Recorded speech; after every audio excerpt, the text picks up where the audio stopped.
What is up, everybody? It's Reverse TV here today. So the reviews are finally coming in for Biomutant, and this game isn't doing too well in reviews. It has a 67 as a point of this post was taking a 67 on Metacritic. It is now a 62 now. A lot of mixed reviews, mostly mixed, 9 positive while 6 negative reviews from critics. So yeah, the question is, do review scores do they change your buying decisions? So me personally, I was interested in this game slightly. Then we had the whole controversy with the Xbox playing a lot better and PlayStation guys losing their minds, having a little meltdown. So it got me more interested into the game. But now that these review scores are coming out, me personally, I must say review scores do kind of change my opinion. Well, game review scores in a way. Yeah, it feels like there's so many games to play right now. There's literally like so many games to play right now. If you have Game Pass, you have like over 300 games to play right now. I have a huge backlog of games I gotta get to. That's not even including other platforms I have like PlayStation, Nintendo, Xbox. I have all these platforms. I got plenty of games to play. So I could probably wait for a sale to be honest. I'll probably pick it up when it's like 30 to 40 bucks to be honest. I have a lot of games to play right now, but so I would say yeah, in a sense it does. Well, for me personally, it kind of sways my opinion or my buying decisions on this game. Or the same. But for like movies, once like a review score, like a reviews of movies, they don't really change my opinion whatsoever about watching a movie. Like there's a lot of movies I like that people don't like. I like the Harley Quinn Birds of Prey movie. I thought that was okay. I like the Kong versus what was it Godzilla King of the Monsters. I like that Hellboy remake movie.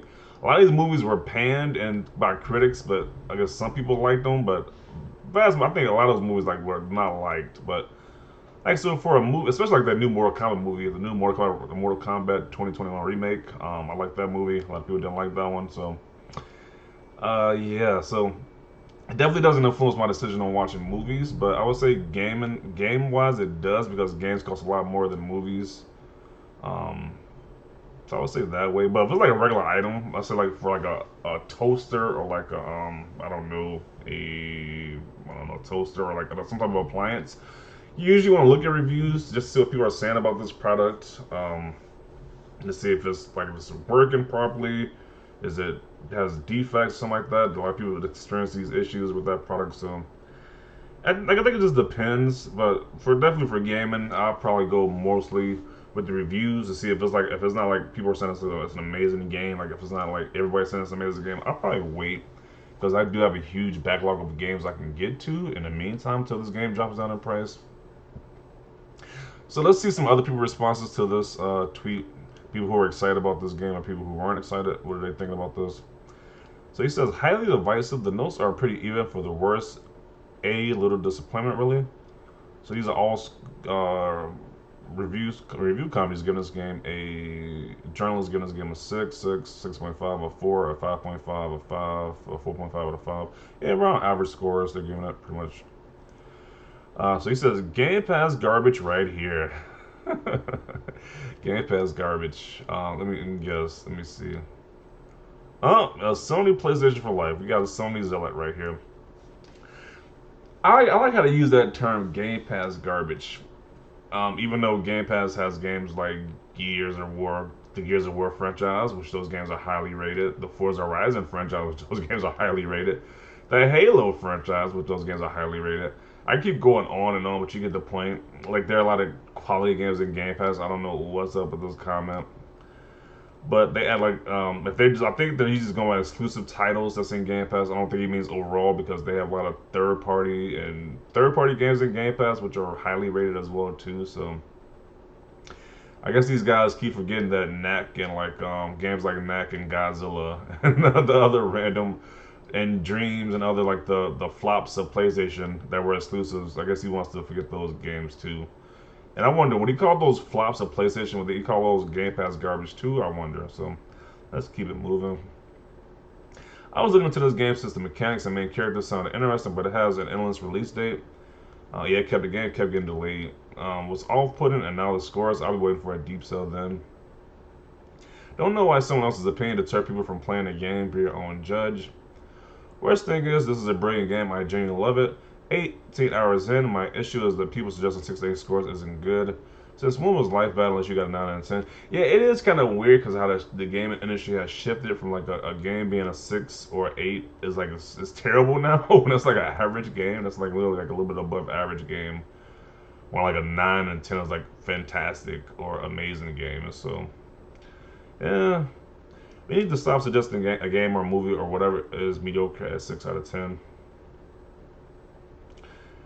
People need to stop taking reviews so seriously. Yeah, okay, but so I got a point too. If you were really hyped about this game, let's say if I were really hyped about Biomutant, I don't think the scores really affect my opinion, but because I was like, I was indifferent about it, it's kind of affected my opinion. But if I was really hyped, if I saw this game, I'm really hyped about it, I'm gonna buy it day one.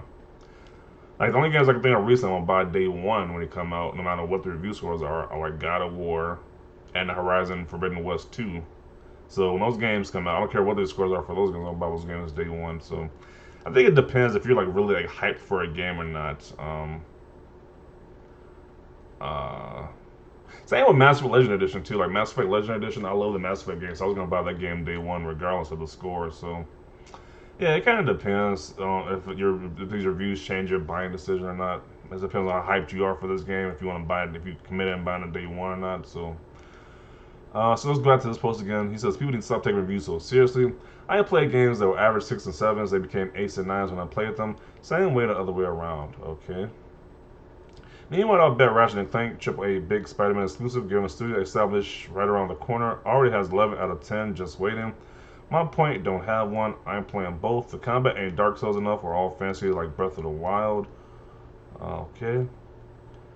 Yeah, I'm upset. Says mediocre Malcolm, who didn't make it or play it yet. You missed the point, which is not surprising. LMAO. Bruh, it's a great game though. Those reviewers don't know when they see a good game. LMAO. I mean, most of the complaints come from the outdated open world game design. So if that's true, it's very justified. Nothing wrong with swimming in sevens. Most people today probably don't realize how the games they loved from 10 plus years ago score similarly. But today people are getting less experience with different games because they think if it's not an 8.5 or higher, it's probably bad. Yeah, that's definitely the scale right now. If it's not an 8.5 or higher, people just say those games are trash. The games can be pretty fun. I hate the whole use school graded system for reviews. Stick that happens today. Use the full 100-point scale. A 50 out of 100 is the average. A 7 out of 100 is decently above average, and nothing else to be ashamed of. Yeah, this might be a wait for a sale type of game. Considering I'm still playing Mass Effect Collection, I might save my money and wait on this. Know this game needs love and support. I'll pay full price and make my own decisions. Other games, still letting journalists tell me if it's good. Please give this game a fair chance. It being developed by only 20 people, and there's a ton of love and passion, and they deserve it. I don't know, because I do kind of want to support this developer team because they did. We always cry about innovation, like innovation in the industry. Then we just say, hey, because their scores aren't that great, let's just ignore the game. So I don't know. I might buy the game. It's like, and I think Newegg has it cheaper too for like $50. And I think if you want to go to Walmart, they have it cheaper, $2 cheaper. So I might pick this game up still, like within the launch window. Um,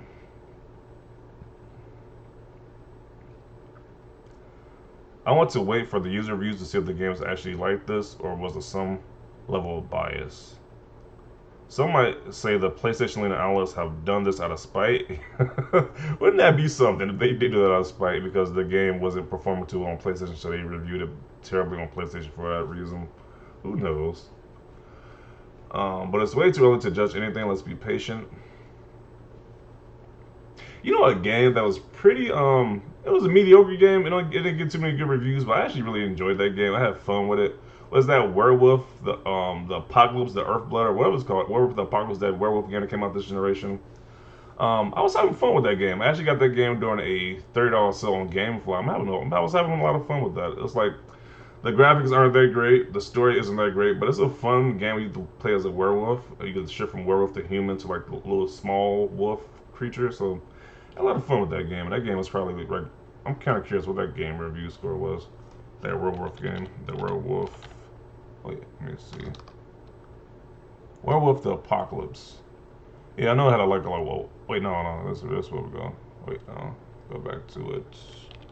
Werewolf, the Apocalypse. This game has a 42. This game, so this is a game nobody recommends. But I actually had a lot of fun with this game. So yeah, I have fun with this game. And this game has like a 42. So that's what's that, a 4 out of 10. This is below average, but I have fun with the game. So yeah, I might buy Biomutant then because it's kind of like some games they get scored really badly, but like I had fun. I enjoyed someone's game, so I might get Biomutant. Who knows? Let's see. Divisive is a slang for below average. How exactly does their math work? 6-7 to below average on a 10-point scale. Yeah, that is pretty funny. Unfortunately, when you delay too long, a game suffers. The landscape of the gaming industry changes fast. Gaming might feel a little outdated. Granted, I haven't played the game yet, but I plan on it rather than a game as a 6 out of 10. A 6 or a 10. Okay, so you didn't care what the score was. He's going to play regardless. Okay.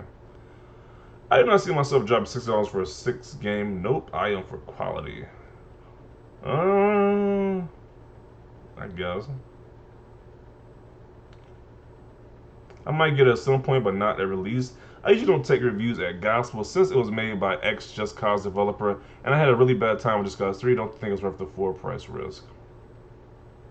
Here's the thing too, though.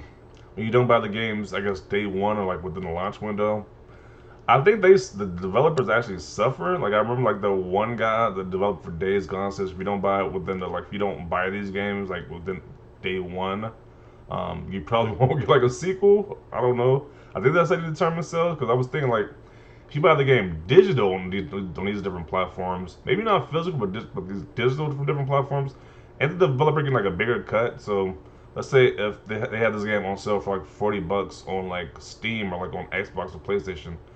Wouldn't they get a bigger cut anyway? Whether or not better wouldn't that cut be bigger if you waited for a sale like at a physical retail store? So I don't know. I don't know exactly how they get their cut, but it's pretty much probably best to buy these games as soon as possible when these games first come out if you want to support this developer. It's okay, Lollipop Chainsaw got similar scores, and it's the only reason I still keep my 360. It's just fun. I remember that game. That was a 360/PS3 game. I remember that game. Wow, didn't expect this. Metacritic, PlayStation. Yeah, highly divided between a 6 and a 7. Yeah, I'm okay. I'm kind of I'm reading these reviews. Uh, it's kind of made me want to buy this game more and more. I'm reading people talk about this, so I might actually buy this game. I think it's cheaper. Like I said, it's probably just cheaper on Newegg, and I know it's cheaper at Walmart. So yeah, I'm probably gonna pick it up. I'm gonna try it out myself and be the judge for myself. So yeah. So back to the point. Definitely want to see your thoughts below. Do you think do review scores alter your buying decisions? And when you're buying games, or I guess when you buy games, do they alter your game decision? Let me know down below. Leave a like if you like this video. As always, thanks for watching and peace.